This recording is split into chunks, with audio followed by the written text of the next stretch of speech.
Serial ये रिश्ता क्या कहलाता है में फाइनली 8 साल बाद 8 साल का एक लंबा सफ़र तय करने के बाद फाइनली अभीरा और अरमान एक दूसरे के आमने सामने आने वाले हैं।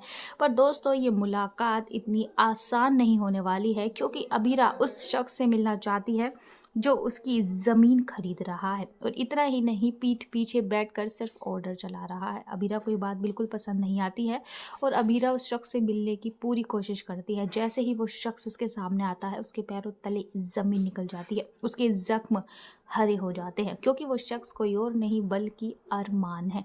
अरमान जैसे ही अभीरा को इस हालत में देखता है कि वो एक गैराज में काम कर रही है, उसे बिल्कुल अच्छा नहीं लगता। उसे अभीरा पर काफ़ी तरस आता है। दोनों आपस में बैठकर बात करते हैं, लेकिन यहाँ पर अभीरा कहती है कि आप काम के लिए आए हैं तो काम की बात कीजिए, मेरी निजी ज़िंदगी में दखल अंदाजी बिल्कुल भी मत कीजिए। तभी दोस्तों, अरमान भी अब यहाँ पर काम की बात करता है। हम लोग जानते हैं कि अरमान अपने काम का कितना पक्का है।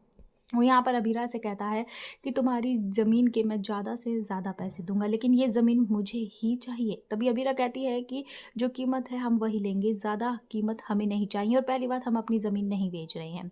तभी अरमान और अभीरा के बीच में झड़प हो जाती है, जिसके बाद अरमान काफ़ी गुस्से में आ जाता है और वो अभीरा पर इल्ज़ाम लगाने लग जाएगा कि तुम ज़िंदगी में कुछ नहीं कर पाओगी। 8 साल पहले तुमने अपनी बेटी की ज़िंदगी बर्बाद कर दी। आज उसे माँ की ज़रूरत है, लेकिन उसकी माँ देखो उसके आस-पास भी नहीं है। लेकिन अब बहुत हो चुका है, मैं उसकी ये कमी बहुत जल्द पूरी कर दूँगा।